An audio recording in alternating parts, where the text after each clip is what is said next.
다음 주 월요일은 제77주년 광복절입니다. 윤동주 시인 등 무려 156명의 독립운동가가 그동안 우리나라에 호적이 없었다는 사실, 무호적 상태였다는 사실 알고 계셨는지요?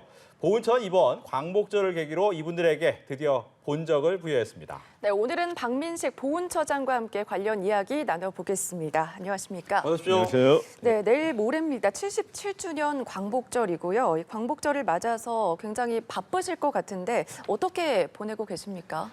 뭐 한마디로 슈퍼위크다. 네. 제가 이제 미국의 그 추모의벽 행사를 마치고 귀국을 한 이후에 또 방금 말씀하신 우리 무호적 독립지사들 가족관계부를 창설했고, 또 어제는 광복군 17이 또 국립묘지에 이제 안장하는 그또 숭고한 그걸 했고, 또 내일 모레 또 77주년 광복절이라서 눈코 뜰 새 없이 바쁘지만 정말 대한민국 국격에 맞는 그 인류 보훈을 좀 만들어 보자. 네. 아주 보람된 그렇게 뭐 일을 하고 있습니다. 예. 네, 굉장히 바쁘게 보내고 계시는데 보니까 이 독립유공자 156명의 호적이 생겼다라고 하는데 그럼 그 사이에는 호적이 없었다라는 그렇죠. 거네요?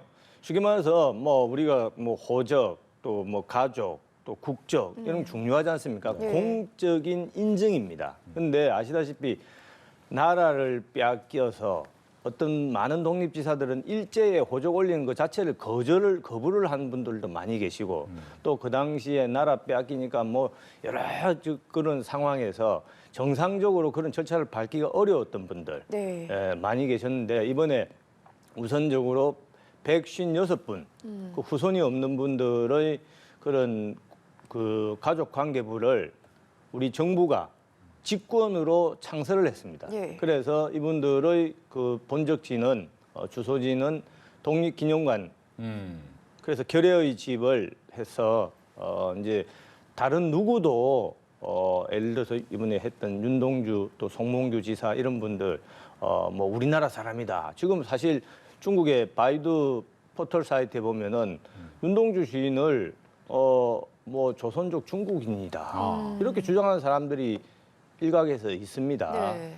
그래서 윤동주 주인 아시다시피 일제에 항거하다가 일본에 의해서 사실은 순국한 분이지 않습니까?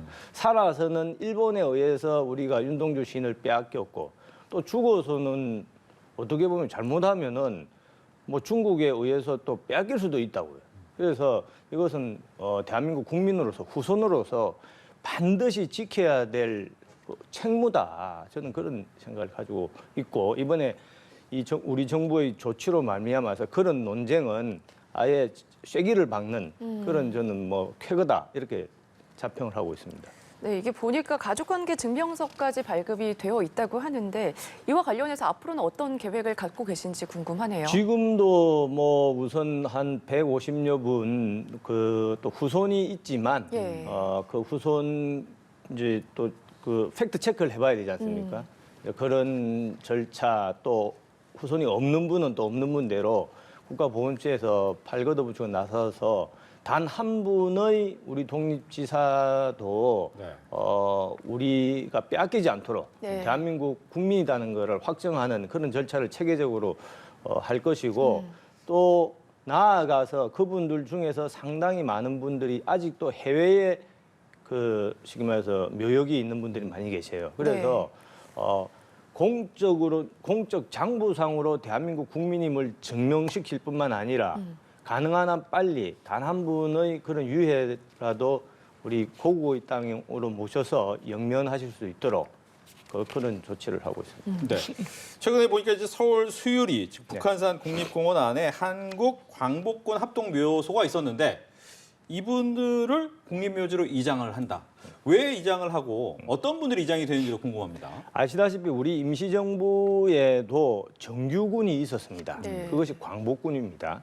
근데 어제 그 하셨던 17인 광복군 열사 선열 17인은 다 나이가 한 20살, 뭐 20몇 살 젊은 나이에 일제에 정말 그 불태전의 각오로 싸운 분들이죠. 네. 근데 아쉽게도 광복을 불과 한 2, 3년 앞두고 뭐 총살당한 분도 계시고 어떤 순국하신 분들이죠. 근데 그동안에 제대로 우리가 좀 모시려고 하면은 대한민국 국립묘지에 안치를 했어야 되는데 네. 77년 동안 사실 그런 일을 못했습니다.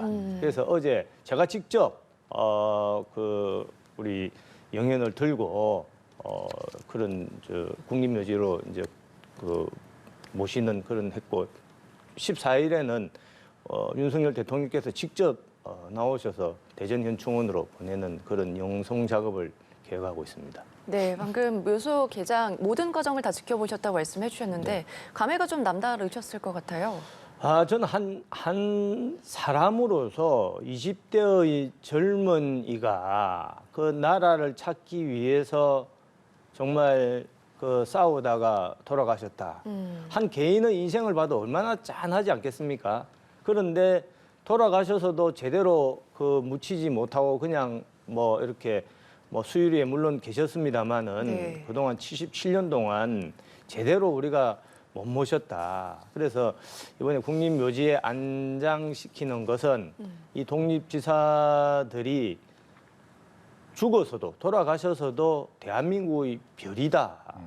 대한민국 끝까지 지켜주실 것이다. 이런 희망을 우리 국민들이 갖지 않을까 생각을 하고 있습니다. 네. 지난달이었죠. 이제 미국 워싱턴을 다녀오셨는데 그 당시 가서 이제 추모의 벽이라는 것을 세우고 거기에 대한 여러 가지 행사가 있었습니다. 일단 어떤 곳이고 그곳의 분위기는 또 어땠는지 궁금합니다. 우리 국민들이 여행 미국에 많이 가면은 네. 그 이제 워싱턴 D.C.를 가면은 그 내셔널 몰이라고 하죠. 네. 미국 국회의사당이 있고 중간에 워싱턴 기념탑이 있습니다. 그리고 링컨 센터가 있는데 그 사이에 6.25 참전 기념공원이 있습니다. 근데 이것이 사실은 대단한 의미가 있는 것이 그 미국 넓은 땅 중에서도 가장 중심의 상징적인 장소예요. 네. 거기에 우리 6.25 참전 기념공원이 있고 거기에 추모의 벽에 대한민국 출신 카츄샤 7,000명, 또 미군 34,000명 이름이 같이 새겨져 있다는 것은 미국 역사상 외국인을 그렇게 워싱턴 D.C. 중심지에 이름을 7,000명이나 새긴다는 건 있을 수 없는 일이에요. 그래서 이것은 정말 한미 동맹의 어떤 상징으로서 앞으로 큰 역할을 할 것이다. 그렇게 기대를 하고 저는 이번에 개인적으로도 참 미국 보훈 문화에 대해서 많은 것을 좀 느끼고 또 좀 배워야 할 점도 많다. 이렇게 생각을 합니다.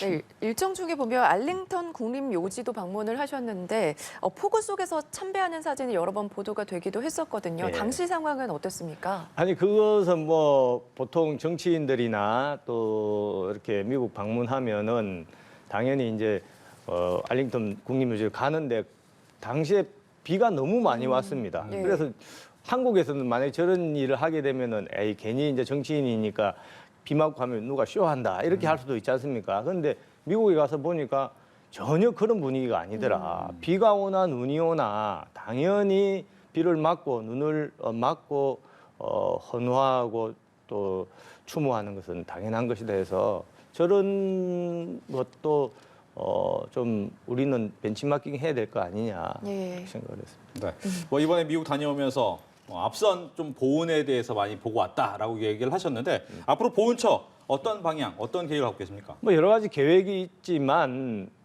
우리 나라를 위해서 희생하고 헌신한 분들에 대한 예우 끝까지 책임진다는 이런 문화를 우리 국민들, 특히 젊은 세대들한테 자연스럽게 좀 녹아내릴 수 있는 그런 문화를 좀 만들고 싶은 것이 제가 단 하루를 국가보훈처장으로서 일하더라도 조금 그 역할을 하고 싶습니다. 예, 알겠습니다. 오늘 여기까지 들어보겠습니다. 지금까지 박민식 보훈처장과 함께 관련 얘기들 들어봤습니다. 고맙습니다. 감사합니다.